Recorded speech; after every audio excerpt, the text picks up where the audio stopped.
Sweet children, you like fairy tales, don't you? This is a fairy tale by the mother, which she wrote more than 100 years ago, in 1904 to be precise.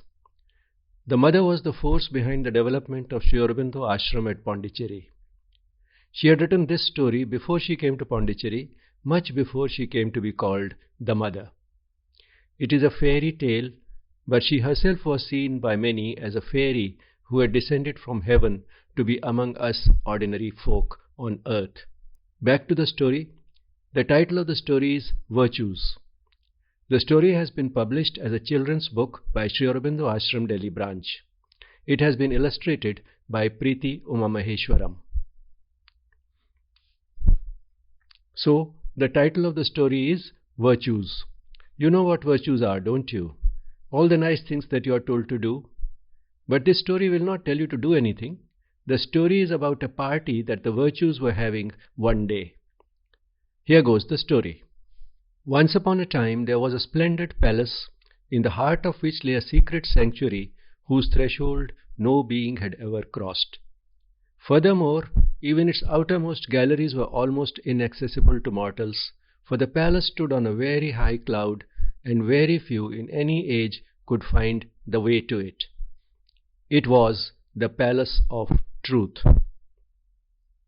One day a festival was held there, not for men, but for very different beings, gods and goddesses, great and small, who on earth are honored by the name of virtues.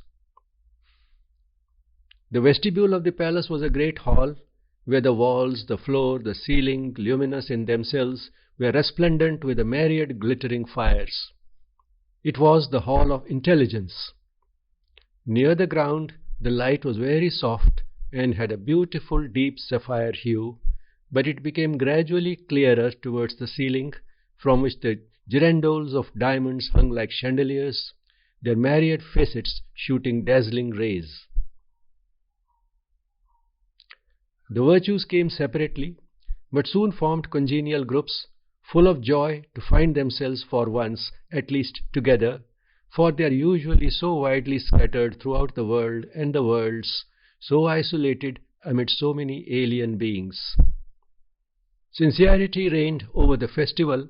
She was dressed in a transparent robe like clear water, and held in her hand a cube of purest crystal, through which things can be seen as they really are, far different from what they usually seem, for there their image is reflected without distortion.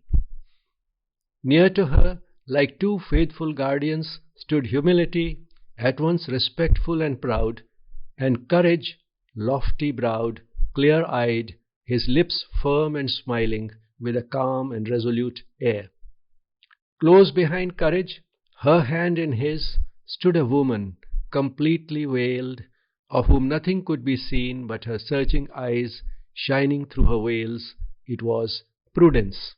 Among them all, coming and going from one to another, and yet seeming always to remain near to each one, Charity, at once vigilant and calm, active and yet discreet, left behind her, as she passed through the groups, a trail of soft white light.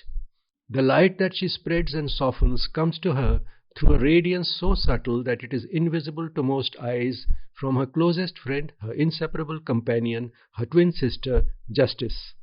And around Charity thronged a shining escort, kindness, patience, gentleness, solicitude, and many others.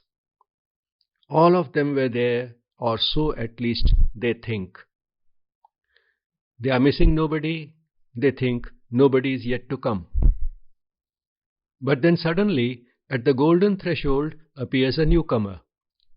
With great reluctance, the guards, set to watch the gates, have agreed to admit her. Never before had they seen her, and there was nothing in her appearance to impress them.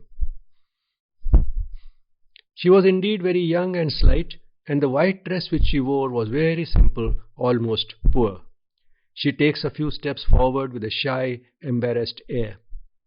Then, apparently ill at ease to find herself in such a large and brilliant company, she pauses, not knowing towards whom she should go.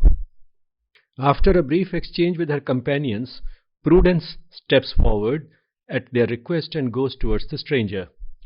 Then, after clearing her throat, as people do when they are embarrassed, to give herself a moment to reflect, she turns to her and says, "We who are gathered here and who all know each other by our names and our merits are surprised at your coming, for you appear to be a stranger to us, or at least we do not seem to have ever seen you before.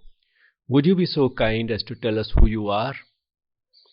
Then the newcomer replied with a sigh, "Alas, I am not surprised that I appear to be a stranger in this palace, for I am so rarely invited anywhere. My name is Gratitude." This timeless evergreen story is easy for children to enjoy and for adults a joy to listen to. This is one story that is worth telling and retelling, listening and re-listening. My dear boys and girls, how did you like the story? Here's an exercise you might now enjoy. Retell the story as if gratitude is narrating it. And now here is a question for you.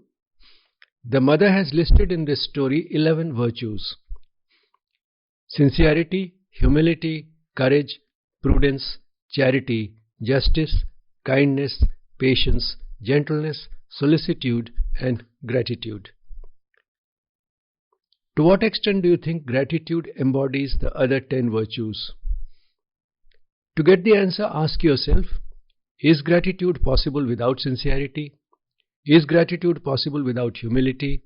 And so on for each of the virtues.